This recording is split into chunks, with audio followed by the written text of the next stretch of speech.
College entrance exam वाले दिन श्याओ हुआ ने पूरी क्लास के सामने मुझे स्कूल के छोटे से पेड़ के पास खींच लिया। मैं समझ ही नहीं पाया कि क्या करूं। तभी उसने अचानक मुझे किस कर लिया। एक अजीब सी यंग गर्ल की खुशबू मेरे अंदर फैल गई। फिर वो रोते हुए बोली, शाओयू, मैं अपना दिल और अपना फ्यूचर सब कुछ तुम्हें देने के लिए रेडी हूँ। बस तुम मुझसे एक प्रॉमिस कर लो, मेरी पूरी लाइफ तुम्हारी हो जाएगी। मैं उसकी बात सुनकर सच में घबरा गया। असल में उसकी माँ बहुत बीमार थी और सर्जरी के लिए 6 लाख UN की जरूरत थी। मेरे जैसे रिच सेकंड जनरेशन स्टूडेंट के लिए ये अमाउंट ज्यादा नहीं था, बस आधे महीने की पॉकेट मनी जितना था। लेकिन फिर भी मैंने बिना सोचे उसे मना कर दिया, क्योंकि एक टॉप स्टूडेंट श्याओ हुआ बिंगान का दिल वो सच में बहुत प्रेशियस लगता था। लेकिन मुझे लव पर भरोसा ही नहीं था। मेरे पेरेंट्स सालों से सिर्फ फैमिली बेनिफिट के लिए साथ हैं। 20 साल से परफेक्ट कपल का ड्रामा निभा रहे हैं। क्या उनके पास दिल है? शायद है, लेकिन वो भी किसी और के लिए। इसीलिए मुझसे दिल की बात मत करो। मैं इन सब चीजों पर बिलीव नहीं करता। मैं सीधा खड़ा हुआ और उसके पास गया। मैं उससे एक सिर लंबा था। मैं उसकी कांपती हुई आईलैशेस और उन पर लटकते हुए आंसू साफ देख सकता था। मैंने अपना हाथ आगे बढ़ाया। वो पूरी तरह नर्वस थी। मैंने अपनी आंखें बंद की और हल्के से उसकी फॉरहेड को टच किया। बाय निंगबिंग मुझे ब्लैंक होकर देख रही थी। मैंने अपना हाथ वापस खींचा और उसकी आंखों में देखते हुए धीरे धीरे बोला, बाय निंगबिंग, सोच समझकर डिसाइड करो, तुम चाहती हो मैं कावर्ड बनूं या गुड पर्सन? वो पूरी तरह कंफ्यूज हो गई थी। उसका दिमाग जैसे काम करना बंद कर चुका था। लेकिन मैं पेशेंटली उसे देखता रहा। कुछ देर बाद वो फाइनली रिएक्ट कर पाई। उसके कंधे ढीले पड़ गए और वो धीरे से बोली, हेल्प मी प्लीज, मैं तुमसे रिक्वेस्ट करती हूँ। मैंने सिर हिलाया। नो, मैं कोई फिलेंथ्रोपिस्ट नहीं हूँ। मेरे पास पैसा जरूर है, लेकिन मैं उसे अननेसेसरी चीजों पर स्पेंड नहीं करता। आखिर 6 लाख UN में तो मैं कई लग्जरी चीजें खरीद सकता हूँ। उसकी आंखों में जो उम्मीद थी वो तुरंत डिस्पेयर में बदल गई। वो बिल्कुल टूटने वाली लग रही थी। तभी मेरे अंदर थोड़ा सा गिल्ट आया और मैंने अपना डिसीजन बदल दिया। मैंने कहा, ठीक है, मैं गुड पर्सन या बैड पर्सन नहीं बनना चाहता, लेकिन हम बिजनेसमैन बन सकते हैं। तुम्हारे ग्रेड्स अच्छे हैं, तुम फ्यूचर में पोटेंशियल रखती हो, इसीलिए मैं तुम्हें ये पैसा लेंड कर सकता हूँ एज एन इन्वेस्टमेंट। मैंने काल्मली कहा, 6 लाख UN मैं अभी ट्रांसफर कर सकता हूँ, लेकिन मेरी एक कंडीशन है, तुम्हें 10 साल बाद मुझे 1 मिलियन UN वापस देने होंगे। इंटरेस्ट ज्यादा नहीं है। तुम्हारे लिए मुश्किल नहीं होना चाहिए, मैंने आगे कहा, और तुम्हें चिंगबे यूनिवर्सिटी में एडमिशन लेना होगा। ये प्रूफ होगा कि तुम केपेबल हो और ये इन्वेस्टमेंट सही है। उसकी आंखों में अचानक उम्मीद लौट आई, जैसे उसने आखिरी सहारा पकड़ लिया हो। वो जल्दी जल्दी सिर हिलाने लगी। उसे डर था कि कहीं मैं अपना डिसीजन बदल ना दूं। मैंने उसे अपना फोन नंबर दिया और बिना पीछे देखे वहां से चला गया। मैं उसका एक्सप्रेशन फिर से नहीं देखना चाहता था। बाहर सूरज की रोशनी मुझ पर पड़ रही थी। असल में मुझे फर्क नहीं पड़ता था कि वो पैसे वापस देगी या नहीं। 6 लाख मेरे लिए कुछ भी नहीं था। ये कॉन्ट्रैक्ट सिर्फ दूसरों को दिखाने के लिए था, नहीं तो हर कोई मुझसे पैसे मांगने आ जाएगा। मैंने मन ही मन सोचा, आज मैंने एक अच्छा काम किया और साथ में श्याओ हुआ को करीब से देखने का मौका भी मिल गया। Not bad. इसके बाद मैंने अपने लॉयर से बात की, कॉन्ट्रैक्ट तैयार करवाया और बाय निंगबिंग को भेज दिया। फिर मैं अपने असली काम की तरफ गया, क्लब एक्टिविटी क्लासरूम। खिड़की से अंदर झांक कर देखा तो मेरा चाइल्डहुड फ्रेंड लियू रुयन एक मिक्स्ड रेस लड़के के साथ हंसते हुए बात कर रही थी। हमारे परिवारों के बीच अच्छा बिजनेस रिलेशन है, इसीलिए लियू रुयन और मैं बचपन से साथ हैं, जैसे चाइल्डहुड स्वीट हार्ट्स। लेकिन असली बात ये है कि उसकी सिस्टर लियू चिंगसू वो सच में एक्स्ट्रॉर्डिनरी है। वो ब्यूटीफुल है, स्ट्रॉन्ग है, और सबसे खास बात, वो मेरे साथ हमेशा बहुत अच्छा बिहेव करती है। हर बार जब वो मुझे पॉकेट मनी देती है वो लाखों में होती है। मेरे जैसे इंसान के लिए जो बस जीते जी मरने का इंतजार कर रहा है, ये सब एक चलते फिरते ह्यूमन ट्रांसफॉर्मर जैसा है। वैसे भी लियू चिंगसू की एंगेजमेंट मेरे भाई जांग लिंचुआन से होने वाली, मतलब फ्यूचर में वो मेरी सिस्टर इन लॉ बनेगी और हमारा रिश्ता और क्लोज हो जाएगा। इससे मेरी रिच लाइफ और सिक्योर हो जाएगी। लेकिन हाल ही में लियू रुयान अपनी क्लास में टॉप से सीधे बॉटम पर आ गई थी। जब चिंगसू ने मुझसे इस बारे में पूछा तो मुझे समझ आ गया कि अब ये मैटर मुझे हैंडल करना पड़ेगा। आखिर पैसे वालों को लोगों की हेल्प करनी ही पड़ती है। दरवाजा खोलने से पहले ही मेरी टक्कर एक लड़के से हुई जो अभी अभी अंदर से भागकर निकला था। उसकी पीठ मेरी तरफ थी और उसके चेहरे पर ह्यूमिलिएशन और रिग्रेट साफ दिख रहा था। मैं उसे पहचान गया। वो एक गरीब लेकिन ऑनेस्ट स्टूडेंट था जिसके ग्रेड्स भी अच्छे थे। उसके हालात देखकर लग रहा था कि उसे लियू रुयान से प्यार हो गया था, लेकिन लियू रुयन तो उस मिक्स्ड रेस लड़के पर फिदा थी। मैं हल्का सा हंसा और सिर हिलाया। ये लड़का भी बहुत इमेच्योर था। हमारे जैसे रिच लोगों के लिए पैसे देना और काम करवाना एक हैबिट होती है। ये हमारी आइडेंटिटी दिखाने का तरीका है। इसका मतलब ये नहीं इंटरेस्ट के साथ रीपे करो। यही असली ह्यूमन रिलेशन है। प्यार करना है तो उसके लिए भी एफर्ट करना पड़ता है। मैंने उस लड़के पर ज्यादा ध्यान नहीं दिया और दरवाजा खोलकर अंदर चला गया। लियू रुयान टैंग लॉन्ग के साथ हंसते बात करते हुए बहुत खुश लग रही थी। जैसे ही उसने मुझे देखा उसके चेहरे की स्माइल तुरंत गायब हो गई और उसकी आईब्राउ सिकुड़ गई। उसकी आंखों में इरिटेशन और अलर्टनेस आ गई। उसने गुस्से में कहा, जांग शाओयू, तुम यहाँ क्या कर रहे हो? अगर मुझे एलोंग से ब्रेकअप के लिए समझाने आए हो तो अपनी एनर्जी वेस्ट मत करो। तुम जियांग फैमिली के एक यूजलेस यंग मास्टर हो, खुद को ही नहीं समझते, तो मुझे समझाने का क्या हक है तुम्हें? मुझे गुस्सा नहीं आया, उल्टा मुझे हंसी आ गई। मैंने कामली कहा, मुझे तुमसे कोई फर्क नहीं पड़ता। मैं बस क्यूरियस हूँ कि लियू फैमिली की वो लड़की जो हमेशा रूल्स फॉलो करती थी, वो अचानक ऐसे इंसान से प्यार कैसे कर बैठी। लियू रोयान और जोर से बोलने लगी, तुम क्या जानो, एलोंग तुम जैसे हाइपोक्रेट से अलग है। उसने तांग लोंग का हाथ पकड़ लिया। उसके चेहरे पर ब्लाइंड एडमिरेशन साफ दिख रही थी। ये होती है रियल लाइफ, तुम्हारी लाइफ बोरिंग है, मीनिंगलेस है, स्पेशली तुम जांग शाओयू, न पढ़ाई में अच्छे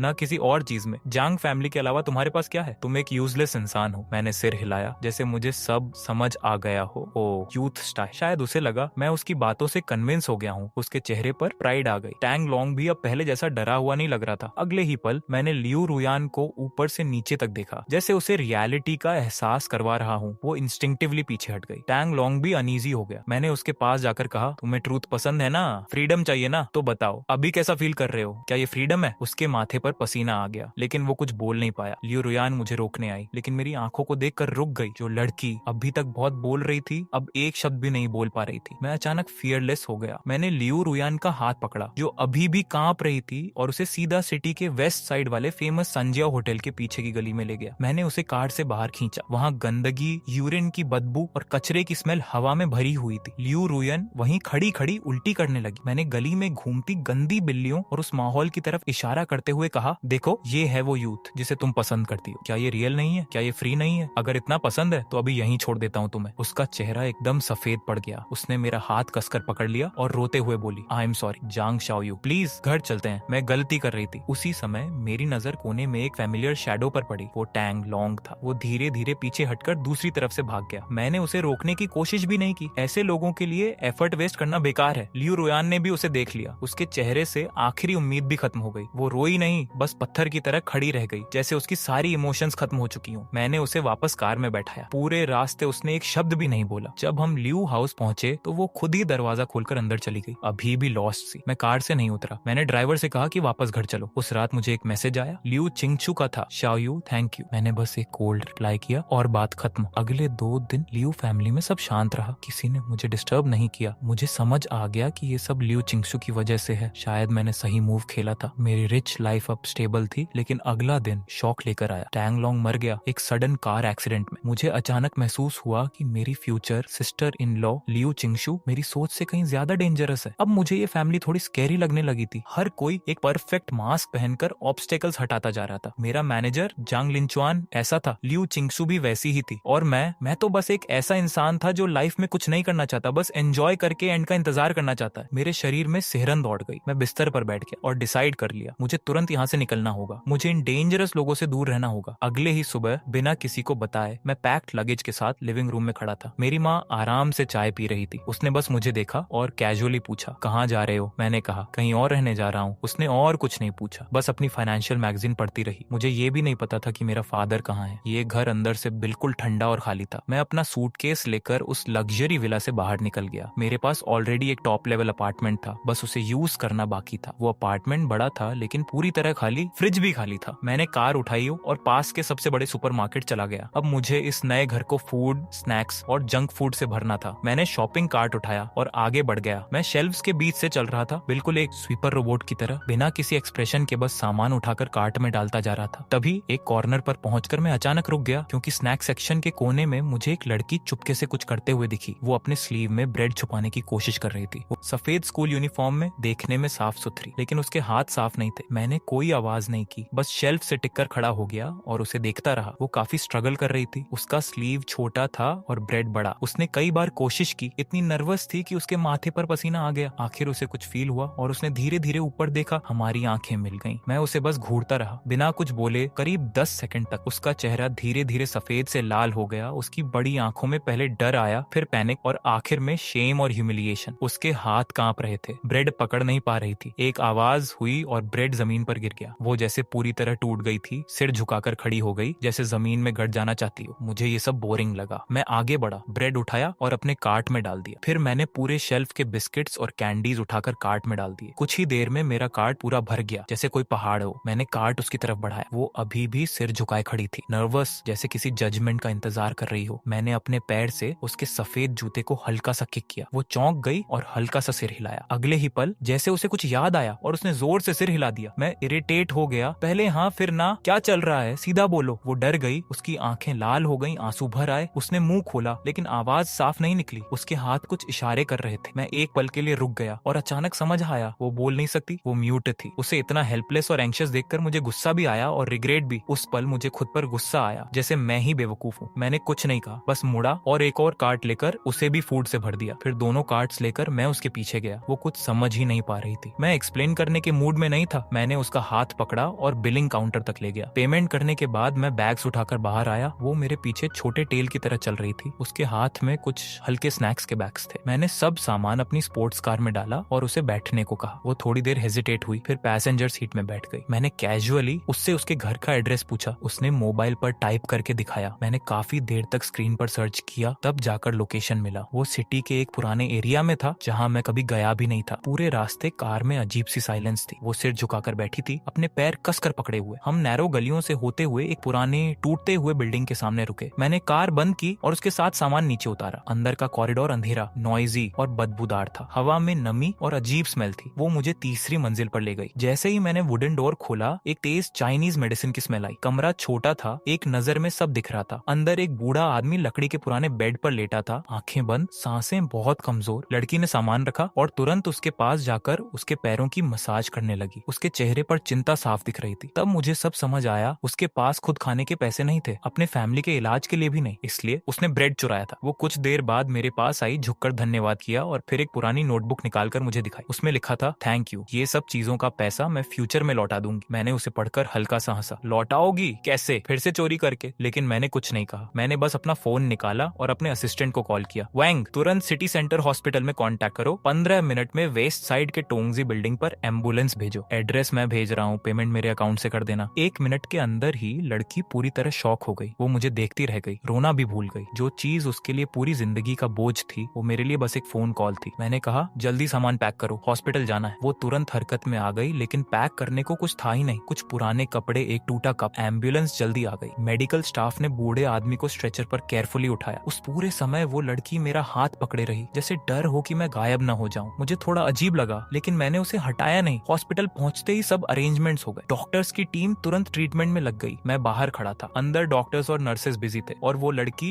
बेड के पास खड़ी थी, डर और ग्रेटिट्यूड दोनों के साथ। टैंग लॉन्ग की मौत से जो हैवी फीलिंग मेरे अंदर थी, वो थोड़ी हल्की हो गई। सच में पैसा खर्च करके मूड इंप्रूव हो जाता है। तभी वो लड़की फिर मेरे पास आई। उसने वही नोटबुक मुझे दी। उसमें लिखा था, मैं आपका ये एहसान कैसे चुका सकती हूँ। मैं डोर के पास खड़ा उसे देख रहा था और कामली कहा, मैंने तुमसे रीपे करने को नहीं कहा। वो जल्दी जल्दी नोटबुक में कुछ लिखने लगी, जैसे उसके पास बहुत कुछ कहने को था। उसके लिखे हुए वर्ड्स थोड़े मैसी थे। नहीं, मैं आपका पैसा ऐसे फ्री में नहीं ले सकती। आप एक गुड पर्सन है। जैसे ही मैंने गुड पर्सन पढ़ा, मेरे होंठों पर हल्की सी स्माइल आ गई। इस मोमेंट में शायद मुझे सच में एक अच्छा इंसान माना जा सकता था। सच कहूँ तो रिच होना भी एक एडवांटेज है। मैंने उसका पेन रोक दिया और कहा, पहली बात, मैं कोई गुड पर्सन नहीं हूँ, और दूसरी बात, मुझे सबसे ज्यादा प्रॉब्लम ट्रबल से होती है। तुम अभी मेरे साथ मुझे ट्रबल दे रही हो, समझी? वो मेरी उलझी हुई बातों से कंफ्यूज हो गई, बस ब्लैंक होकर मुझे देखने लगी, जैसे उसे समझ ही नहीं आ रहा कि रिप्लाई क्या करे। मैंने उसे देखा और हल्की सी साई ली, फिर उसके हाथ से नोटबुक और पेन लेकर खुद लिखने लगा। मान लो मैंने एक इंश्योरेंस लिया है, तुम अच्छे से पढ़ाई करो, फ्यूचर में किसी गुड यूनिवर्सिटी में जाओ, और अगर कभी ऐसा दिन आया कि मैं सड़क पर गिर जाऊं और भीख मांगनी पड़े, तो मुझे एक बोल राइस दे देना। मैंने नोटबुक वापस उसके हाथ में दे दी। वो काफी देर तक उन वर्ड्स को देखती रही, फिर उसने सिर उठाया। उसकी आंखें बिल्कुल साफ थीं, जैसे स्प्रिंग वाटर, और आखिरकार उसकी आंखों से आंसू गिर गए। वो जोर जोर से नहीं रो रही थी, बस साइलेंटली रो रही थी और नोटबुक में कुछ लिखती जा रही थी। मुझे थोड़ा ऑकवर्ड लगा। मैंने नजर हटा ली और कहा, ठीक है, रो मत, तुम्हारी ग्रैंड मदर को अभी तुम्हारी जरूरत है। तुम क्यों रो रही हो? फिर मैंने कैजुअली पूछा, तुम किस स्कूल में पढ़ती हो? मैं वांग से कह दूंगा कि तुम्हारी फीस पे कर दे और हर महीने 5,000 लिविंग एक्सपेंसेस भी देगा, जब तक तुम ग्रेजुएट होकर जॉब नहीं पा लेती। और ये मत कहना कि तुम्हें नहीं चाहिए, इसे भी इंश्योरेंस ही समझो। इतना कहकर मैं उस इमोशनल सीन से दूर हो गया, डॉक्टर से कुछ बातें की और वहां से निकल गया। जब मैं कार चलाते हुए रोड पर था तो अचानक थोड़ा डिजी फील हुआ। क्या सच में मेरे जैसे जंग फैमिली के सेकंड यंग मास्टर का डाउनफॉल हो सकता है? इम्पॉसिबल। मैं तो बस अपने लिए थोड़ा वर्च्यू कलेक्ट कर रहा हूँ, क्योंकि मेरे आसपास के लोग बहुत क्रूअल हैं। मुझे अपनी लाइफ सिक्योर रखने के लिए अच्छे कर्म जमा करने होंगे, लेकिन फिर भी मैं गिर गया। सिर्फ 5 साल, बस 5 साल में सब कुछ बदल गया। मेरा एलीट भाई जंग लिंचुआन शादी कर चुका था। जब ये न्यूज आई, मैं एक प्राइवेट आइलैंड पर सनबाथ ले रहा था। कॉल सुनकर मुझे हंसी आ गई, जैसे मैंने पहले ही एक्सपेक्ट कर लिया था। मेरा भाई वीक और इंडिसाइसिव था, लेकिन प्रिटेंड बहुत करता था। मैं तो इतना लेजी था कि ये ड्रामा देखने वापस भी नहीं गया। वैसे भी रिच फैमिली की शादी में वही सब होता है। लेकिन फिर अचानक मेरे बैंक अकाउंट्स एक एक करके फ्रीज होने लगे। मेरी सारी प्रॉपर्टीज, स्टॉक्स और फंड्स ओवरनाइट फ्रीज हो गए। तब मुझे समझ आया कि कुछ बहुत गलत हो रहा है। जब मैं जल्दी से आइलैंड से वापस आया, तब तक सब खत्म हो चुका था।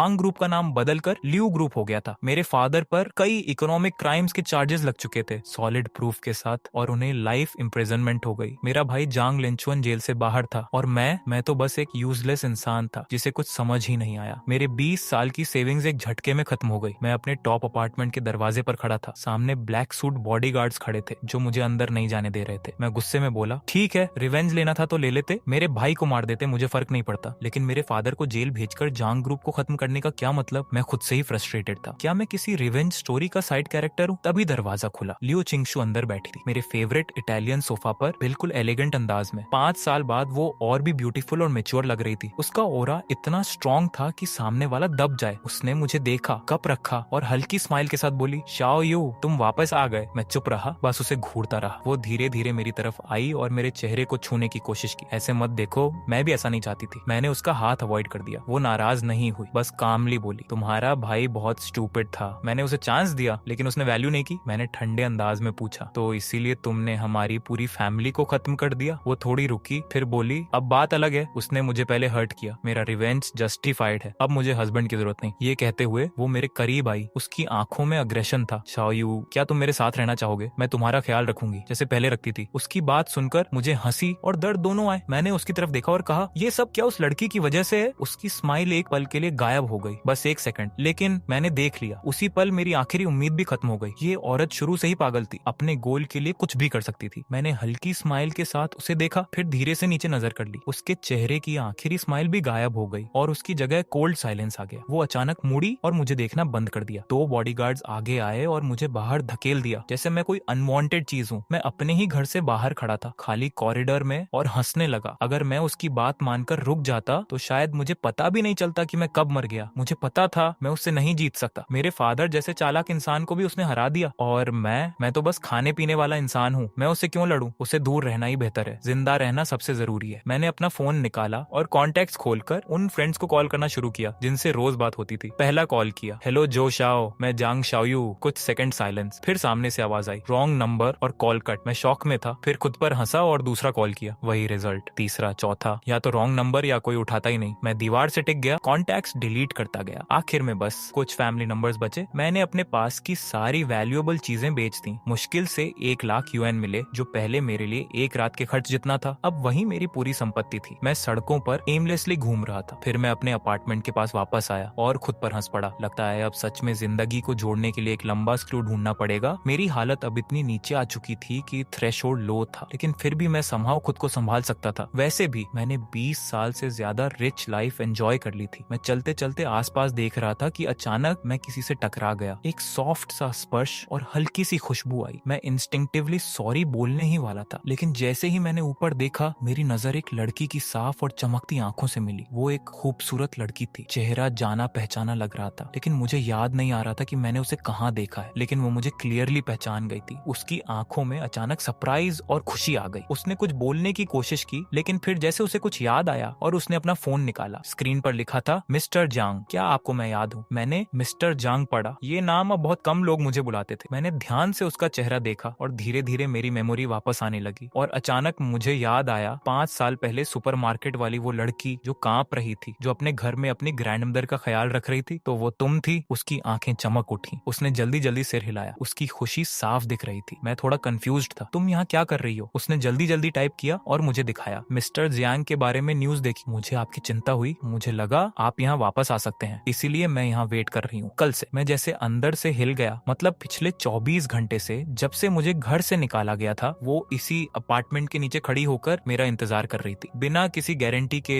एक अजीब सी फीलिंग आई जब मेरे अपने फ्रेंड्स मुझे छोड़कर जा रहे थे। तब एक लड़की जिसे मैं लगभग भूल चुका था, वो मेरे लिए खड़ी थी। मैं बहुत कुछ कहना चाहता था, लेकिन वो मेरी हालत समझ गई। उसने फिर फोन पर लिखा, क्या आपके पास रहने की जगह नहीं है? मैं चुप रहा, जो कि एक तरह से हाँ था। फिर उसने ऐसा कुछ किया जिसकी मुझे बिल्कुल उम्मीद नहीं थी। उसने धीरे से मेरी स्लीव पकड़ी। उसकी पकड़ बहुत हल्की थी। मैं चाहूं तो आसानी से छुड़ा सकता था, लेकिन उस पकड़ में एक अजीब सी ताकत थी, जैसे कोई इनविजिबल चेन हो, जिसने मुझे रोक लिया। वो मुझे खींचते हुए एक कॉर्नर की तरफ ले गई और मैं बिना रजिस्ट किए उसके साथ चल दिया। हम एक छोटे से बेकरी के सामने रुके, जिसका नाम था वेगवांग बेकरी। दुकान बंद थी, लेकिन अंदर लाइट जल रही थी। उसने चाबी से दरवाजा खोला और मुझे अंदर आने को कहा। दुकान छोटी थी, लेकिन साफ सुथरी। हवा में क्रीम और वीट की खुशबू थी। वो काउंटर के पीछे गई और एक केयरफुली रखा हुआ फाइल निकाला। उसमें से एक पुराना, थोड़ा पीला पड़ बड़ा पेपर निकाला और मेरे सामने रख दी। मैंने देखा वो वही इंश्योरेंस वाला नोट था जो मैंने सालों पहले लिखा था, अगर मैं कभी सड़क पर भूखा रह जाऊं तो मुझे एक बोल राइस देना। उसने उस नोट की तरफ इशारा किया, फिर मेरी तरफ, फिर खुद की तरफ और दुकान की तरफ। उसकी आंखों में ऐसा लग रहा था जैसे वो कोई सीक्रेट प्रॉमिस फुलफिल कर रही हो। फिर वो ओवन के पास गई और एक फ्रेश ब्रेड क्रॉसॉन जैसा निकाल कर मुझे दिया। उसमें कोई पिटी नहीं थी, बस एक नेचुरल रिस्पॉन्सिबिलिटी थी। मैंने ब्रेड का एक बाइट लिया। टेस्ट भले ही लग्जरी बेकरी जैसा नहीं था, लेकिन दिल को एक अजीब सी शांति मिली। मैंने कैजुअली पूछा, यहाँ काम करने के लिए लोग चाहिए? वो एक पल के लिए शॉक हुई, फिर उसके चेहरे पर ब्राइट स्माइल आ गई और उसने जोर से सिर हिलाया। उस दिन मेरी भटकती हुई जिंदगी खत्म हो गई और मेरी बाकी की लाइफ इस छोटी सी बेकरी वेगोंग से जुड़ गई। मेरी बॉस वही लड़की बनी जिसका नाम था सू वे। मेरे दिए हुए पैसों और उसकी बचत से उसने ये बेकरी खोली थी। दुकान छोटी थी लेकिन बिजनेस अच्छा चल रहा था। आसपास के लोग भी उसका ख्याल रखते थे, अक्सर ब्रेड खरीदने आते और उससे बातें करते। अब मैं बेयर पैटर्न वाला एप्रन पहनकर बेकरी में काम करता था, टोस्ट निकालता था और लोग कहते अच्छा है कि अब इसके पास हेल्प है। मैं अंदर से जानता था मैं खुद एक यूजलेस इंसान हूँ, लेकिन फिर भी मेरे आने से उसका बर्डन थोड़ा कम हो गया। अब वो रात में अकेली दुकान बंद नहीं करती थी। हम दोनों ऊपर छोटे से घर में रहते थे। छोटा सा सेटअप था, एक टेबल, 2 चेयर्स, एक सोफा और बालकनी वाला छोटा कमरा। वही मेरा बेडरूम था। वो मेरे पुराने विला के बाथरूम से भी छोटा था, लेकिन मैं यहाँ ज्यादा पीसफुली सोता था। यहाँ कोई स्कीमिंग नहीं थी, कोई हिपोक्रेसी नहीं, बस नीचे बेकरी की हल्की सी खुशबू। मैंने धीरे धीरे नॉर्मल लाइफ जीना सीखना शुरू किया, जैसे घर साफ रखना, खाना बनाना। हालांकि शुरुआत में सब डिजास्टर था। एक बार मैंने शुगर की जगह सॉल्ट डाल दिया और सॉल्टी रेड बीन बना दी। उसने टेस्ट किया, उसका चेहरा अजीब हो गया, लेकिन उसने थूका नहीं, बस पानी पिया और नोटबुक में लिखा, टेस्ट अलग है, अगली बार थोड़ा कम शुगर डालना। मैं उसकी सीरियस फेस देखकर हंस पड़ा। उस दिन के बाद मैंने साइन लैंग्वेज सीखना शुरू किया। रात में फोन पर प्रैक्टिस करता, hello, thank you, good night. धीरे धीरे सब सीखता गया। एक दिन मैंने ऑकवर्ड जेस्चर्स से उसे गुड मॉर्निंग कहा। वो फ्रीज हो गई, फिर उसकी आंखों में चमक आ गई और उसने भी मुझे रिप्लाई किया। उस मोमेंट में मुझे लगा पिछले 20 सालों में मुझे कभी कुछ फील नहीं हुआ, लेकिन अब मुझे लगा कि जिंदगी में कुछ करना वर्थ है। समय के साथ मैं भी इम्प्रूव हो गया। एक बेकार इंसान से एक डिसेंट बेकिंग अप्रेंटिस बन गया। दुकान का बिजनेस भी बढ़ने लगा। हमने बगल की शॉप भी ले ली और स्टोर बड़ा कर दिया। मेरे पास थोड़ा पैसा भी आने लगा, इतना कि मैं अलग रह सकता था। लेकिन जब भी मैंने सूवे से ये बात की, उसने मना कर दिया। अकेले रहना बोरिंग है और तुम्हारे बिना मुश्किल भी। मैंने कई रीजंस ढूंढे, लेकिन आखिर में यहीं रुक गया। सुवे ने कभी ये नहीं कहा कि वो मेरे होने को कितना इंपॉर्टेंट मानती है, और मैं अब भी लव पे बिलीव नहीं करता था। मेरे फादर और भाई ही मेरे लिए सबसे बड़े एग्जाम्पल थे कि लव जैसी चीज पर भरोसा नहीं करना चाहिए। लेकिन सुवे के साथ जो पीस मिल रही थी, वो मुझे धीरे धीरे एडिक्टिव लगने लगी। मैंने खुद को समझाया और इन मैसी थॉट्स को दिमाग से निकाल दिया। लगभग दोपहर का टाइम था। मुझे उसके लिए लंच प्रिपेयर करना था। मैं ऊपर जाने ही वाला था कि तभी डोर खुला और एक फेमिलियर फिगर अंदर आई। उसने फॉर्मल सूट पहना हुआ था, perfect makeup, neatly styled hair, पूरा लुक एक सक्सेसफुल बिजनेस वुमन जैसा था। वो बाय निंगबिंग थी, काफी समय बाद मिल रहे थे। उसका पहले वाला सिंपल और फ्रेजाइल लुक अब गायब हो चुका था। अब वो पूरी तरह कॉन्फिडेंट, एलिगेंट और परफेक्ट लग रही थी। उसके पीछे एक यंग लड़का था, शायद उसका असिस्टेंट। उसकी आंखों में कॉन्फिडेंस साफ दिख रहा था। बाय निंगबिंग ने मुझे ऊपर से नीचे तक देखा, खासकर मेरे टेडी बेयर वाले एप्रन पर उसकी नजर कुछ देर के लिए रुकी। शायद उसे थोड़ा अजीब लगा, लेकिन उसने जल्दी ही अपने एक्सप्रेशन को कंट्रोल कर लिया और मुस्कुराते हुए बोली, चांग शाओयू, लॉन्ग टाइम नो सी। मैंने भी कैजुअली हेलो कहा, लेकिन वो सीधे मुद्दे पर आ गई। उसने एक चेक निकाला और मेरी तरफ बढ़ा दिया। ये 1 मिलियन युएन है। हमारे 10 साल वाले अग्रीमेंट में अभी टाइम बाकी है, लेकिन अब मेरे पास एबिलिटी है, इसलिए मैं ये पैसे पहले ही लौटा रही हूँ। मैंने चेक देखा और बिना ज्यादा सोचे उसे पॉकेट में रख लिया। थैंक्स, ये मेरा राइट है। सच कहूँ तो मुझे उम्मीद नहीं थी कि ये पैसे कभी वापस मिलेंगे, लेकिन उसके साथ आया असिस्टेंट मुझे पैसे लेते देखकर काफी सेटिस्फाइड लग रहा था। बाई निंगबिंग ने बेकरी को देखा और फिर मेरी तरफ देखकर हल्की सिंपैथी वाली स्माइल दी। शाओयू, मैंने तुम्हारे फैमिली के बारे में सुना। अगर तुम्हारे पास अभी कोई प्लेस नहीं है तो तुम मेरी कंपनी ज्वाइन कर सकते हो। मेरी और मेरे हस्बैंड की कंपनी अभी शुरू हुई है, हमें लोगों की जरूरत है। उसका टोन ऐसा था जैसे वो मुझ पर एहसान कर रही हो। मुझे अंदर से इरिटेट महसूस हुआ। पहले वो मेरी डेटर थी, अब वो खुद को सेवियर दिखाने की कोशिश कर रही थी। मैंने उसके असिस्टेंट की आंखों में भी बदलाव देखा, जैसे वो मुझे नीचे समझ रहा हो। तभी मुझे समझ आया वो उस फीलिंग को एंजॉय कर रही थी, किसी को बचाने की फीलिंग। जैसे पहले मैं उसकी सिचुएशन देखकर इंप्रेस्ड हुआ था, अब वो मेरी कमजोरी देखकर खुद को सुपीरियर फील कर रही थी। लेकिन वो मुझसे भी ज्यादा हिपोक्रेट थी, क्योंकि वो इसे काइंडनेस का नाम दे रही थी। मैंने ठंडे टोन में कहा, नो नीड, मैं यहाँ ठीक हूँ। उसकी स्माइल थोड़ी स्टिफ हो गई। शाओयू, गुस्सा मत हो, मैं जानती हूँ तुम पहले क्या करते थे। मैंने उसे बीच में ही रोक दिया। मैंने कहा ना, जरूरत नहीं है। वो कुछ सेकंड चुप रही, फिर बोली, ठीक है, अगर तुमने डिसाइड कर लिया है तो मैं फोर्स नहीं करूंगी। जैसे ही वो मुड़ी, उसका असिस्टेंट तुरंत आगे बढ़ा और उसके हाथ को हल्के से पकड़ लिया। बाई निनिंगबिंग ने पीछे मुड़कर उसे एक अलग ही स्माइल दी, जो सिर्फ उनके बीच समझ में आती थी। उसी मोमेंट मैंने क्वाइटली अपना फोन निकाला और उनकी एक फोटो क्लिक कर ली। एंगल ऐसा ऐसा था कि असिस्टेंट का हाथ उसकी वेस्ट के पास दिख रहा था और उसकी स्माइल भी सस्पिशियस लग रही थी। मैंने उन्हें बाय कहा और कैजुअली फोन नीचे कर लिया। फिर मैंने 2 से 3 मिनट में उसके हस्बैंड का पब्लिक ईमेल ढूंढा और वो फोटो एनोनिमसली सेंड कर दी। उसके बाद फोटो डिलीट कर दी। सच कहूं तो मुझे अंदर से काफी रिलीफ महसूस हुआ। लंच के बाद मैं रिलैक्स होकर सोचने लगा कि इस 1 मिलियन यूएन का क्या करूं। इतने पैसे मैंने काफी समय से नहीं देखे थे। अब हमारी लाइफ थोड़ी आसान हो सकती थी। सुवे भी नए इक्विपमेंट के बारे में सोच रही थी। जितना सोचता उतना एक्साइटेड हो। तभी डोरबेल बजी और एक सॉफ्ट वॉइस आई।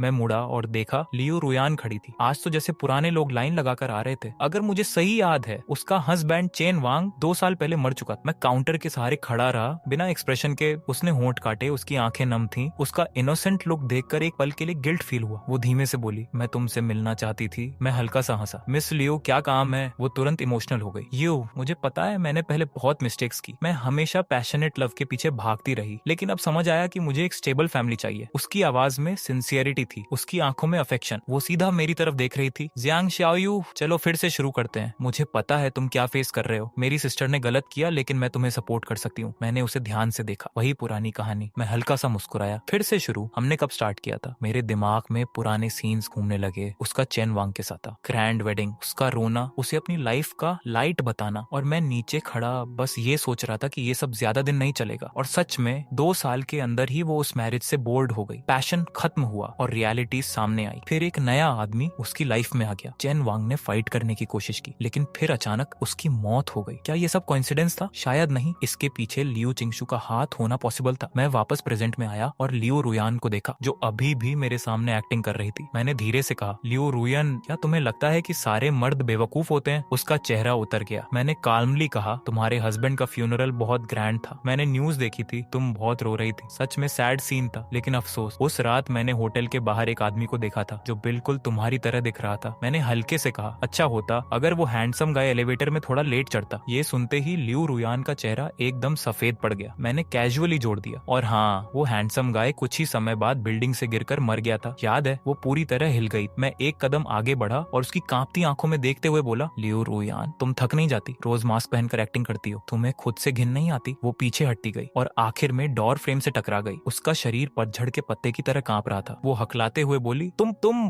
बकवास कर रहे हो। लेकिन उसकी आवाज में कॉन्फिडेंस नहीं था, जैसे वो खुद ही टूट रही हो। मुझे अब उससे बात करने का मन नहीं था। मुझे पता था वो मुझसे बदला नहीं लेगी, क्योंकि जो इंसान खुद को गुड दिखाने में ऑब्सेस्ड हो, वो कभी ओपनली रिवेंज नहीं ले सकता। उसके लिए उसकी इमेज उसकी लाइफ से भी ज्यादा इंपॉर्टेंट होती है। वो मास्क जो उसने सालों से पहना है, अब उसके चेहरे पर चिपक चुका है। वो उसे उतार ही नहीं सकती। मैंने ठंडे अंदाज में कहा, जाओ यहाँ से, जैसे उसे माफी मिल गई हो। वो जल्दी से भाग गई। उसकी चाल बिखरी हुई थी। दुकान फिर से शांत हो गई। मैंने गहरी सांस ली। ऐसा लगा जैसे पिछले 5 साल का सारा बोझ निकल गया हो। तभी सीढ़ियों से हल्की फुटस्टेप्स की आवाज आई। सुवे नीचे आई, हाथ में फ्रेश डेजर्ट का बोल था। वो मेरे पास आई और मुझे बोल दिया। फिर जेस्चर से पूछा कि क्या हुआ। मैंने सिर हिलाया, कुछ नहीं। लेकिन उसने ध्यान से मुझे देखा, जैसे कह रही हो, तुम खुश नहीं लग रहे। मैंने उसकी साफ आंखों में देखा और मुस्कुराया। फिर साइन लैंग्वेज में कहा, मैं ठीक हूँ। वो समझ गई और उसके चेहरे पर एक स्वीट स्माइल आ गई। खिड़की से आती धूप हम दोनों पर पड़ रही थी और उस मोमेंट में सब कुछ शांत लग रहा था। उस दिन के बाद मैंने अपने पुराने सर्कल की कोई खबर नहीं ली। मैं उनसे पूरी तरह कट हो गया। अब मेरी जिंदगी सिर्फ सुवेई के साथ थी। हम दोनों मिलकर इस छोटी सी बेकरी को चलाते थे और एक सिंपल पीसफुल लाइफ जीते थे। हर सुबह मैं उससे आधा घंटा पहले उठता और नीचे जाकर फर्स्ट बैच का डो तैयार करता। जब वो नीचे आती, किचन ऑलरेडी खुशबू से भर चुका होता और हॉट वाटर रेडी होता। वो हमेशा मुझे गुड मॉर्निंग कहती, फिर एप्रन पहनकर अपने डिजर्ट्स बनाने लगती। हम ज्यादा बातें नहीं करते थे, लेकिन हमारी अंडरस्टैंडिंग दिन ब दिन स्ट्रांग होती जा रही थी। जब वो काम में बिजी होती और परेशान हो जाती तो मैं उसे ठंडा पानी दे देता, और जब वो ग्लास लेती, कभी कभी उसकी उंगलियां मेरे हाथ को छू जाती। वो एहसास सॉफ्ट और ठंडा होता था। मैं धीरे धीरे उसकी हर छोटी हैबिट नोटिस करने लगा और वो भी अब मेरे बारे में गेस करने की कोशिश नहीं करती थी। हमारी लाइफ सिंपल और फुलफिलिंग थी। दिन में हम दुकान संभालते, रात में वो मुझे नए डिजर्ट्स बनाना सिखाती, और कभी कभी बिना पेन के भी हम पूरी बात कर लेते। ये साइलेंट अंडरस्टैंडिंग मुझे अंदर से बहुत पीसफुल फील कराती थी। धीरे धीरे मैंने एक बात सीरियसली सोचना शुरू किया, क्या मैं उससे शादी करना चाहता हूँ। मैं अभी भी लव पर बिलीव नहीं करता था, लेकिन मुझे लगने लगा कि कुछ लोग सच में एक दूसरे के लिए बने होते हैं। मैं बस उसके साथ ऐसे ही रहना चाहता था, हमेशा के लिए। 3 महीने बाद मैंने उससे अपने दिल की बात कह दी। टेक्निकली मैंने उसे प्रपोज किया। उस दिन उसका बर्थडे था। मैंने सीक्रेटली शॉप को डेकोरेट किया। रात में जब वो नीचे आई, पूरी बेकरी कैंडल्स की लाइट से चमक रही थी। वो सीढ़ियों पर खड़ी रह गई, शॉक में। मैंने उसके पास जाकर घुटनों पर बैठकर डायमंड रिंग निकाली और कहा, सुवेई, मुझे बड़े बड़े वर्ड्स नहीं आते, मैं लव पर बिलीव नहीं करता, लेकिन मैं ये शॉप लैपटॉप तुम्हारे साथ चलाना चाहता हूँ, जब तक हम बूढ़े नहीं हो जाते। क्या तुम मेरे साथ रहोगी? उसकी आंखों से आंसू गिरने लगे। एक एक करके उसने जोर से सिर हिलाया और अपना हाथ आगे बढ़ाया। मैंने रिंग पहनाई। वो थोड़ी लूज थी, लेकिन उसने अपना हाथ कसकर पकड़ लिया, जैसे उसे गिरने नहीं देना चाहती। मैंने उसे गले लगाया। उसके बालों से हल्की खुशबू आ रही थी और उस मोमेंट में मुझे लगा कि मेरी पिछली 20 साल की जिंदगी सिर्फ उसे मिलने के लिए थी। हमारी शादी बहुत सिंपल थी, कोई बड़ी पार्टी नहीं, बस कुछ नेबर्स और कुछ क्लोज फ्रेंड्स। मुझे किसी से कुछ एक्सपेक्ट नहीं था, बस वो मेरे साथ थी, यही काफी था। मैं चाहता था कि सूए को एक डिसेंट और अच्छा वेडिंग मिले। शादी से एक दिन पहले मैं हेयर सैलून गया, खुद को ग्रूम किया और एक अच्छा सूट खरीदा। हमने साथ में उसका वेडिंग ड्रेस चुना। जब उसने उसे पहना, मैं उसे देख रहा था। उस पल मुझे सब कुछ थोड़ा अनरियल लगा। क्या ये सच में हो रहा है? क्या ये खूबसूरत लड़की सच में मुझसे शादी करने वाली है? शादी वाले दिन सब कुछ स्मूथली हुआ। सूवे की ग्रैंड मदर भी काफी रिकवर कर चुकी थी। वो व्हील चेयर पर हमारी वेडिंग में आई। उन्होंने मेरा हाथ पकड़ा और धीमी आवाज में कहा, हमारी श्याओवेई का ख्याल रखने के लिए धन्यवाद। मुझे थोड़ा ऑकवर्ड फील हुआ, क्योंकि सच तो ये था कि उसने मेरा ज्यादा ख्याल रखा था। जब रिंग एक्सचेंज का मोमेंट आया, सूवेई के हाथ कांप रहे थे। मैंने उसका हाथ पकड़ा और धीरे से कहा, नर्वस मत हो, ये बस एक प्रोसीजर है। वो हंस पड़ी और उसकी सारी टेंशन खत्म हो गई। फिर वाउस का टाइम आया। मिस्टर जांग शाओयू, क्या आप मिस सूवे से शादी करना चाहते हैं? चाहे गरीबी हो या अमीरी, बीमारी हो या सेहत, क्या आप उन्हें प्यार और प्रोटेक्ट करेंगे? मैंने बिना हेजिटेशन के कहा, आई डू। फिर सूवे की बारी आई। वो बोल नहीं सकती थी, लेकिन उसने जोर से सिर हिलाया और अपने हाथ से साइन किया, आई डू। मैं हंस पड़ा और सबको बताया, वो कह रही है आई डू। जब उसने रिंग को किस किया, उसका चेहरा सेब की तरह लाल हो गया। मैंने उसके लिप्स पर धीरे से किस किया, बहुत सॉफ्टली, जैसे उसे हर्ट न कर दूं। फिर उसके कान में कहा, मिसेस जांग, आगे भी मुझे गाइड करती रहना। वो मेरी बाहों में मुस्कुराई। मेरे क्लासमेट्स आए, मुझे कांग्रेट्स किया। एक दोस्त बोला, शाओयू तुम बदल गए हो, पहले तुम्हें किसी चीज की परवाह नहीं थी, अब तुम एक नॉर्मल इंसान लग रहे हो। मैंने सुवेई को देखा, जो अपनी ग्रैंड मदर से जेस्चर्स में बात कर रही थी, और मुस्कुरा कर कहा, शायद इसलिए क्योंकि अब कोई है जिसकी मुझे सच में परवाह है। शादी के बाद हम अपने छोटे से घर में वापस आ गए। सब कुछ वैसा ही था, बस अब कुछ फ्लावर्स और गिफ्ट्स एक्स्ट्रा थे। सुवे ने वेडिंग ड्रेस उतार कर अपने नॉर्मल कपड़े पहने और किचन में मेरे लिए सपर बनाने लगी। मैं किचन के दरवाजे पर खड़ा उसे देख रहा था। उसकी बिजी फिगर को देखकर मुझे अंदर से एक अजीब सी सेटिस्फेक्शन मिली। यही लाइफ चाहिए मुझे। वो खाना लेकर आई और मुझे खड़े खड़े खोया हुआ देखकर हाथ हिलाया। क्या सोच रहे हो? मैंने कहा, तुम्हारे बारे में। वो शर्मा गई और मुझे हल्के से मारा। फिर नोटबुक में लिखा, जांग शाओयू, अब हम शादीशुदा हैं, तुम्हें रिग्रेट तो नहीं हो रहा? मैंने सिर हिलाया, नहीं, मुझे कोई रिग्रेट नहीं। तुम्हें? उसने लिखा, मुझे भी नहीं, बस थोड़ा अनरियल लग रहा है, जैसे कोई ड्रीम हो। मैंने उसका चेहरा हल्के से पिंच किया। दर्द हो रहा है? उसने मुझे घूरा। फिर नोटबुक में लिखा, ये सपना नहीं है और मैं तुमसे प्यार करती हूँ। जब उसने आई लव यू लिखा, उसकी उंगलियां हल्का कांप रही थी। उसकी आई लैशेस जैसे बारिश में भीगी हुई बटरफ्लाई विंग्स लग रही थी। मैं उस लाइन को देखता रह गया। मेरे दिल में एक अजीब सा एहसास हुआ। ये किसी यंग लव की एक्साइटमेंट नहीं थी, ये एक डीप, हैवी और स्टेबल फीलिंग थी, जो मैंने पहले कभी फील नहीं की थी। मैंने तुरंत पेन छीन लिया और मजाक में कहा, मिसेस जियांग, ये बातें रात में लिखती हो ताकि मैं सो ना सकूं? उसका चेहरा लाल हो गया। मैंने उसे अपने पास खींच लिया, उसके बालों की खुशबू महसूस की, और उस पल मुझे लगा, जियांग फैमिली की सारी वेल्थ, लियू चिंगशू,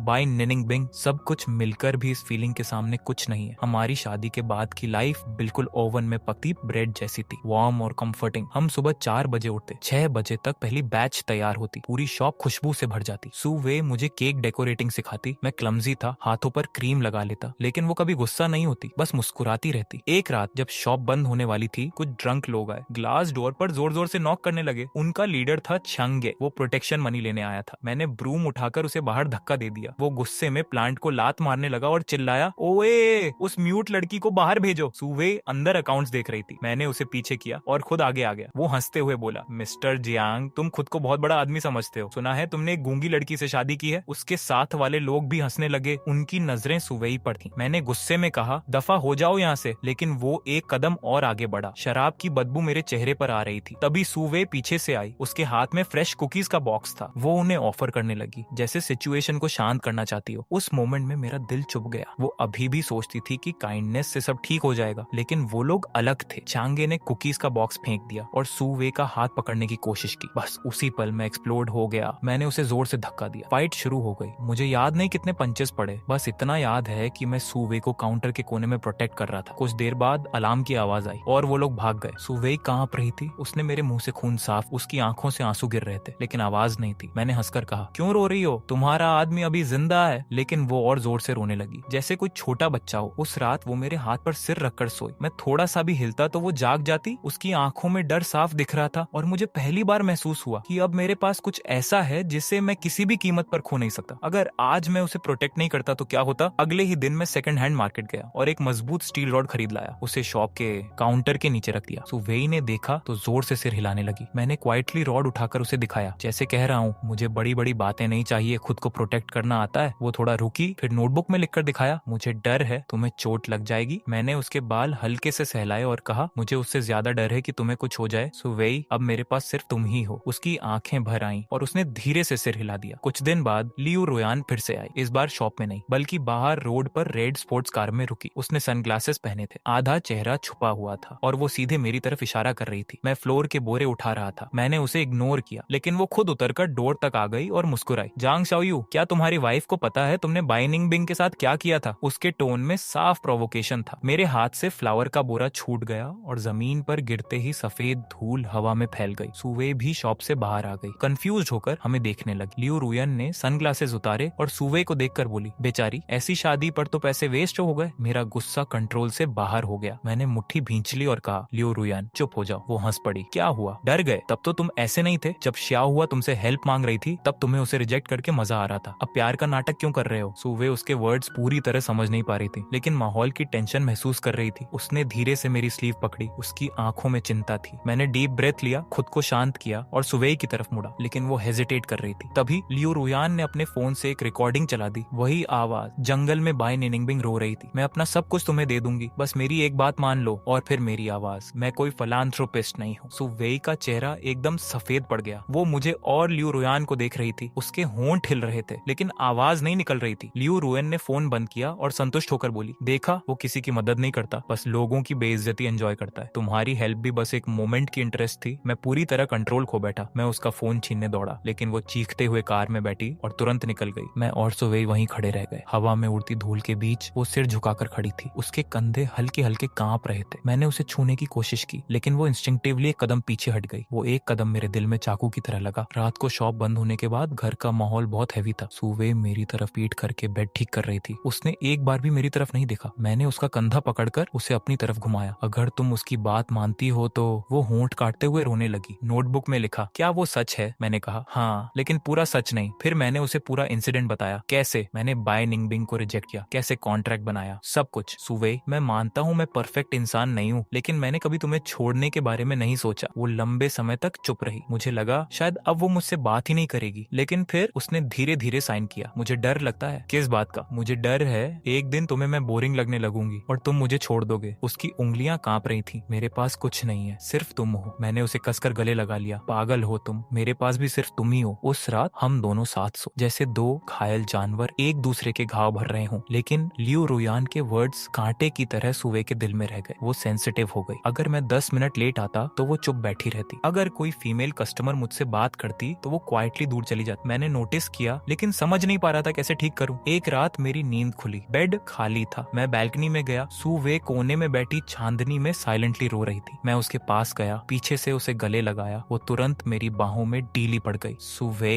मैं तुम्हें एक कहानी सुनाता हूँ। मैंने उसे अपने फैमिली के बारे में बताया, अपने डैड, मॉम, भाई और लियू चिंगशु के बारे में। मैं पहले प्यार पर विश्वास नहीं करता था। मुझे लगता था ये सिर्फ डील है, लेकिन तुम अलग हो। तुमने मुझे फील कराया कि मैं सच में जिंदा हूँ। मैंने उसके आंसू पोंछे। वो ऊपर देख रही थी। उसकी आंखें चांदनी में काली कांच जैसी लग रही थी। उसने मेरे चेहरे को छुआ, फिर धीरे से मेरे होंठों पर किस किया। वो किस बिल्कुल प्योर था, बिना किसी डिजायर के, जैसे दिल का दर्द बह रहा हो। मैं कुछ सेकंड के लिए फ्रीज हो गया, फिर मैंने भी उसे रिस्पॉन्ड किया। उसे एक किस में जैसे सब कुछ बदल गया। लियू रोयान के बोए हुए डाउट के कांटे साइलेंटली निकल गए, लेकिन जिंदगी कभी पूरी तरह शांत नहीं रहती। एक दिन शॉप में एक गेस्ट आया, लियू चिंगशु। 5 साल बाद वो और भी एलिगेंट लग रही थी। कस्टमाइज सूट, कॉन्फिडेंट हो रहा। वो अकेली आई थी, लेकिन उसकी प्रेजेंस ही काफी थी। उसने सुवेई को देखा और ठंडे टोन में कहा, यही लाइफ तुमने चुनी है। मैं तुरंत सुवेई के सामने आ गया, उसे प्रोटेक्ट करते हुए। वो आराम से बैठ गई। शाओयू, तुम अभी भी नहीं हो। फिर उसने कहा, मुझे तुम्हारी वाइफ के पास्ट के बारे में कुछ इंटरेस्टिंग पता चला है। सुवेई ने मेरा हाथ कसकर पकड़ लिया। लियू चिंगशु ने अपने बैग से एक आदमी और औरत थे और एक बेबी। आदमी का चेहरा सुवे जैसा लग रहा था। तुम्हारी ग्रैंडमदर ने तुम्हें नहीं बताया? वो मुस्कुराई। तुम्हारे पेरेंट्स बीमारी से नहीं मरे थे, कार एक्सीडेंट में मरे थे। फिर उसने मेरी तरफ देखा। जियांग शाओयू, वो एक्सीडेंट तुम्हारे फादर ने किया था, ड्रंक ड्राइविंग। एक पल में सब कुछ फ्रीज हो गया। मेरे पैरों तले जमीन खिसक गई। सुवेई फोटो को घूर रही थी। उसका चेहरा सफेद हो गया। मैंने कहा, वो एक्सीडेंट था। लियू चिंगशु खड़ी हुई। तुम्हारे पिता ने उसके पेरेंट्स को मारा और अब तुम उससे प्यार का नाटक कर रहे हो। कितना आयरॉनिक है। चुप हो जाओ, मैंने चिल्लाया, लेकिन मेरी आवाज कांप रही थी। वो सुवेई के पास झुकी और धीरे से बोली, क्या तुम्हें लगता है ये तुम्हारे साथ अच्छा इसलिए है क्योंकि इसे गिल्ट है? इतना कहकर वो चली गई जैसे कभी आई ही नहीं थी। सुवे वहीं खड़ी रही, बिल्कुल मोशनलेस, जैसे उसकी सोल ही निकल गई हो। मैंने उसे छूने की कोशिश की लेकिन वो अचानक पीछे हट गई। उसकी आंखें खाली थीं, अजनबी थीं। मैंने धीरे से कहा, सुवेई मेरी बात सुनो, मुझे सच में नहीं पता था। सुवेई ने मुझे जोर से धक्का दिया और सीधे ऊपर भाग गई। कमरे का दरवाजा अंदर से लॉक कर लिया। मैंने दरवाजा नॉक किया, बार बार आवाज दी लेकिन अंदर से कोई जवाब नहीं आया। दरवाजे के नीचे से एक छोटा सा कागज बाहर निकला, उस पर सिर्फ कुछ शब्द लिखे थे, मुझे थोड़ा अकेला रहने दो। उस रात मैं दरवाजे के बाहर बैठा रहा, पूरी रात सुबह तक। घर के अंदर पूरी तरह सन्नाटा था लेकिन मुझे पता था वो सोई नहीं है। अगले दिन सुवे नीचे शॉप खोलने नहीं आई। मैंने उसके लिए पॉरेज बनाया और ऊपर ले गया लेकिन दरवाजा अभी भी बंद था। तीसरे दिन, चौथे दिन वही हाल। उसने खुद को कमरे में बंद कर लिया, ना कुछ खाया ना पिया। लियू चिंगसू ने जो जहर छोड़ा था उसने हमारी छोटी सी दुनिया को ऑलमोस्ट तोड़ दिया था। सुवे खुद को एटिक में बंद कर चुकी थी और मैं नीचे एक पागल इंसान की तरह घूम रहा था, जैसे कोई घायल जानवर हो। शॉप में हर जगह फ्लावर बिखरा हुआ था, कुछ दिन पहले बने बिस्किट ट्रे पर पड़े पड़े खराब हो चुके थे। हवा में एक अजीब सी खट्टी और भारी स्मेल फैल गई थी, जैसे सब कुछ धीरे धीरे सड़ रहा हो। कई बार मेरा मन हुआ कि दरवाजा तोड़ दूं, जोर से धक्का मारकर अंदर चला जाऊं, लेकिन हर बार दरवाजे के नीचे रखे उस कागज को देखकर रुक जाता। मुझे अकेला रहने दो, मैं डरता था कहीं मेरी जबरदस्ती उसका आखिरी सहारा भी तोड़ ना दे। ये बेबसी फैमिली के टूटने से भी ज्यादा पेनफुल थी। उस वक्त मैं गुस्सा कर सकता था, चिल्ला सकता था, भाग सकता था, लेकिन अब मुझे गुस्सा होने का भी हक नहीं था। मेरी नसों में उस आदमी का खून था जिसने उसके पेरेंट्स की जान ली थी। लियू चिंगसू ने मेरे सबसे कमजोर पॉइंट पर वार किया था। 5वीं रात ऊपर कमरे से हल्की सी आवाज आई, जैसे कोई छोटा जानवर दर्द में रो रहा हो। मेरा दिल जोर से धड़कने लगा, मैं खुद को रोक नहीं पाया। स्पैर की से दरवाजा खोला। सुवे बेड पर पड़ी थी, उसका चेहरा पीला पड़ चुका था, होंठ सूखे हुए। वो पानी पीना चाहती थी लेकिन उसमें ताकत नहीं बची थी। कई दिनों तक बिना खाए पिए उसका शरीर जवाब दे चुका था। मैं भागकर उसके पास गया, उसे अपनी बाहों में उठाया। वो इतनी हल्की लग रही थी जैसे कभी भी गायब हो जाएगी। सुवे सुवे, मैंने उसका चेहरा थपथपाया। उसकी पलकें हल्की सी हिली। धीरे धीरे उसने आंखें खोली। उसकी नजरें खाली थीं, सीधी मेरे चेहरे पर टिकी हुई। उस पल मैं सच में डर गया, कहीं वो सच में मुझसे छिन न जाए। बिना मुझे मौका दिए सब ठीक करने का मैं पागलों की तरह नीचे भागा। जल्दी से पॉरेज गर्म किया, थोड़ा पानी मिलाया और वापस आकर उसे छोटे छोटे स्पून से खिलाने लगा। वो मुश्किल से निगल पा रही थी, उसकी आंखें अभी भी धुंधली थीं। मैंने आधा बोल उसे खिलाया, फिर टॉवल से उसका चेहरा और हाथ साफ किए। पूरे टाइम वो एक गुड़िया की तरह पड़ी रही, बस उसकी आंखों से बहते आंसू बता रहे थे कि वो अभी जिंदा है। मैं उसे वापस बेड पर लिटाकर उसके पास ही लेट गया, कपड़े भी नहीं बदले। मुझे डर था अगर मैं दूर गया तो वो गायब हो जाएगी। मैं उसके कान में धीरे धीरे बोलता रहा, मुझे पता है तुम सुन रही हो, तुम मुझसे नफरत कर सकती हो, मुझे ब्लेम कर सकती हो, लेकिन तुम ऐसे नहीं जा सकती। अगर तुम चली गई तो मैं क्या करूंगा? मैंने अपनी जिंदगी में बहुत गलतियां की है लेकिन मैंने कभी किसी को जानबूझकर हर्ट नहीं किया। अगर तुम्हें लगता है मुझे मारने से तुम्हारा गुस्सा शांत होगा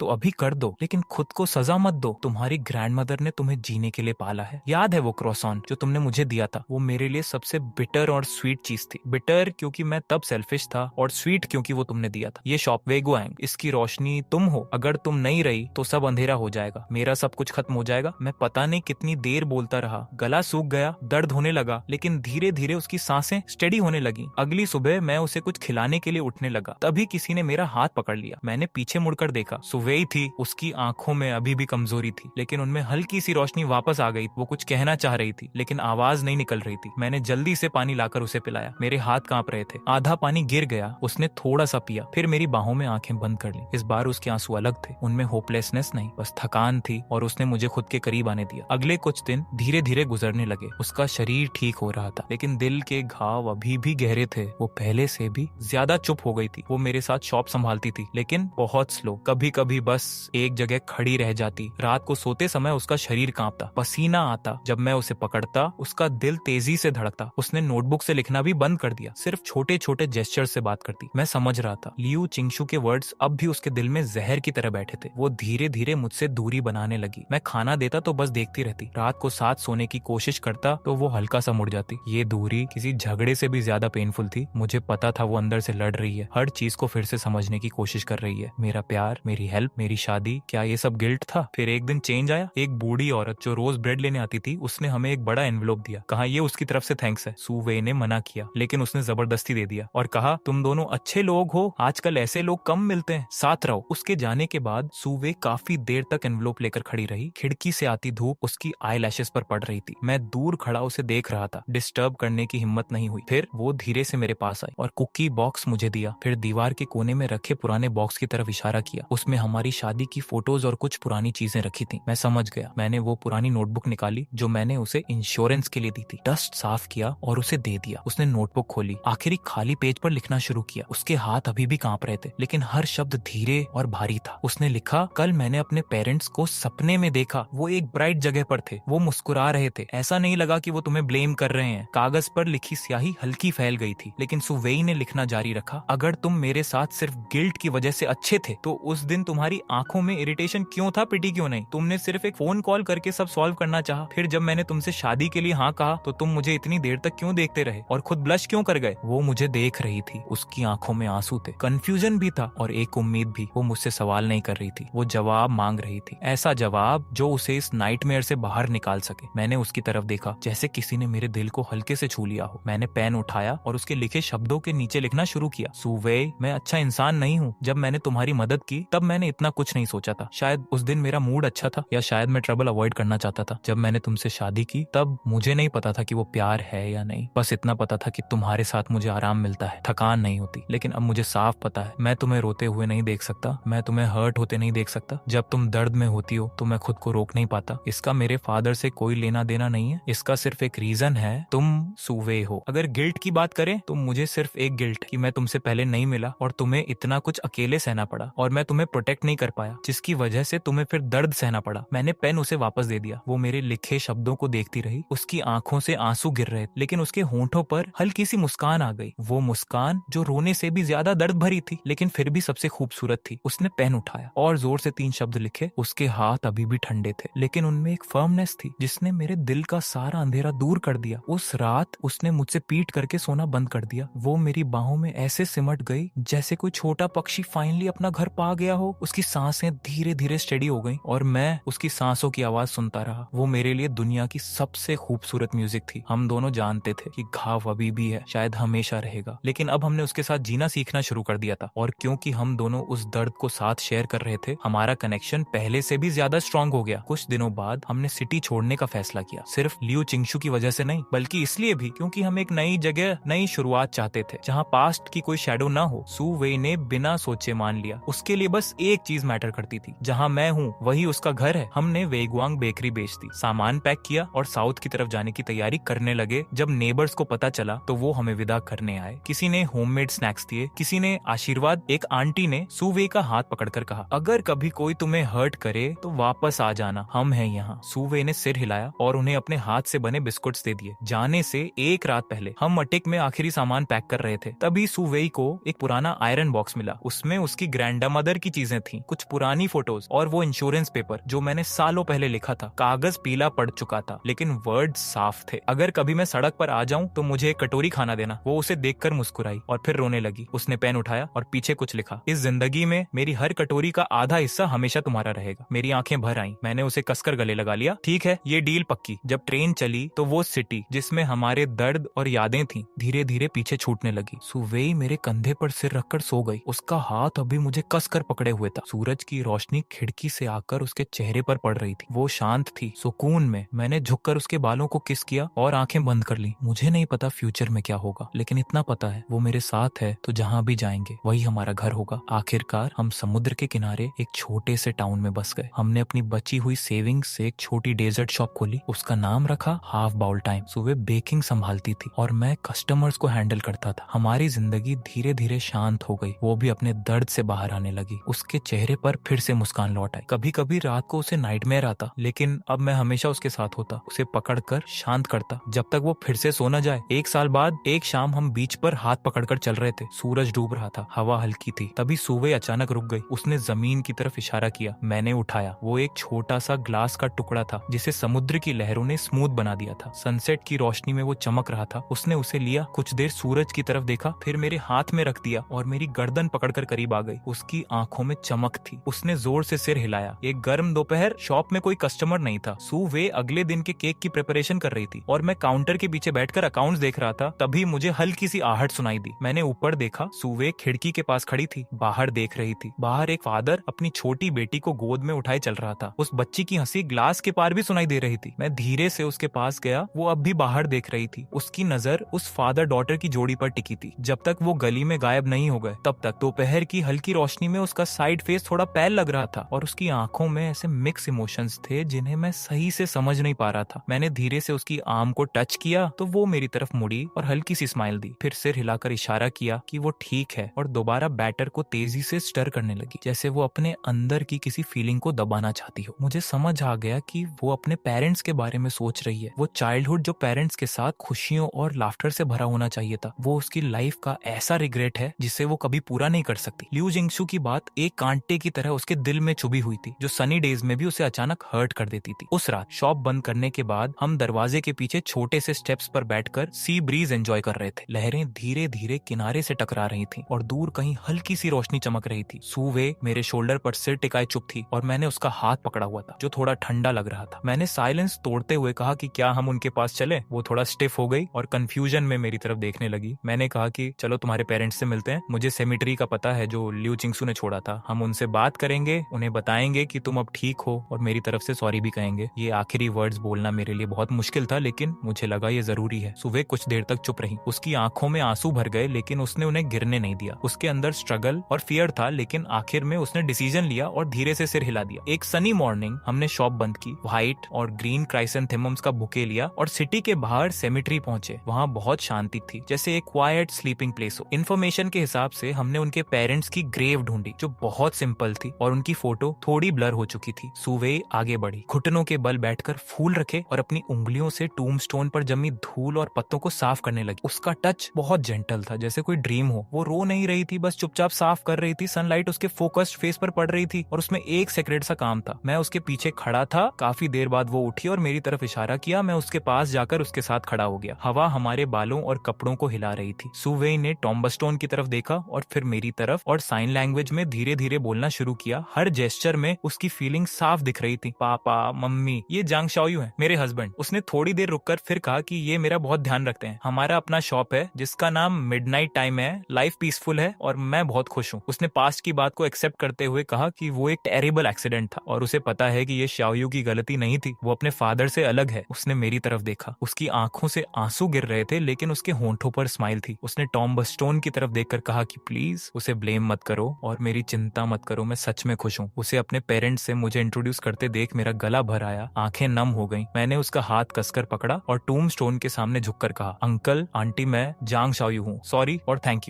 यू कि आपने सुवे को इस दुनिया में लाया। आप निश्चिंत रहिए, जब तक मैं जिंदा हूँ मैं उसे कभी दुख नहीं दूंगा और अपनी पूरी ताकत से उसे प्रोटेक्ट करूंगा। मैंने ये वर्ड्स धीरे धीरे बोले क्योंकि मुझे पता था वर्ड्स हल्के होते हैं, लेकिन यही मैं कर सकता था। सेरेमनी के बाद हम नीचे उतरे। वापसी के रास्ते में सुवे काफी हल्की और रिलैक्स्ड लग रही थी, जैसे उसने सालों का बोझ उतार दिया हो। उसने रास्ते के वाइल्ड फ्लावर्स की तरफ इशारा किया और एक्साइटेड होकर बताने लगी कि इनसे नेचुरल कलर्स बनाए जा सकते हैं। उस दिन के बाद मैंने उसमें एक चेंज महसूस किया। उसकी आंखों की उदासी कम हो गई और उसकी स्माइल ज्यादा ब्राइट और काल्म हो गई। अब वो फ्यूचर के बारे में मेरे साथ और ज्यादा एक्टिवली प्लान करने लगी, जैसे कि शॉप के डोर पर किस तरह के फ्लावर्स लगाने हैं, या फ्यूचर में जब इनफ पैसे सेव हो जाएं तो क्या हम नेक्स्ट डोर वाला स्पेस रेंट पर लेकर स्टोर को एक्सपैंड करें, या शायद आगे चलकर हम एक चाइल्ड अडॉप्ट भी कर सकते हैं। ऐसी छोटी छोटी बातें अब सुवे खुद मेरे साथ डिस्कस करने लगी थी। मुझे समझ आ गया कि सेमेटेरी जाने का वो सफर सिर्फ उसके पेरेंट्स से मिलने के लिए नहीं था, बल्कि उसके पास्ट को ऑफिशियली गुड बाय कहने के लिए था। जो ट्रेजेडी हो चुकी है उसे हम बदल नहीं सकते, लेकिन हम ये जरूर चूज कर सकते हैं कि फ्यूचर को कैसे फेस करना है। हमने अपनी लाइफ के उस हाफ बोल को, जो बिटर मेमोरीज से भरा हुआ था, धीरे धीरे खाली किया और बाकी बचे आधे बोल में अंडरस्टैंडिंग, टॉलरेंस और सुवे की बनाई हुई स्वीटनेस भर दी। फिर उसे धीरे धीरे सीरियसली टेस्ट करना शुरू किया। यही असली लाइफ का टेस्ट था। एक दिन शॉप बंद करने के बाद हम दोनों समुद्र के किनारे बैठे सनसेट देख रहे थे। डूबते सूरज ने पूरे सी को गोल्डन रेड कलर में बदल दिया था। सुवे ने अपना सिर मेरे शोल्डर पर टिकाया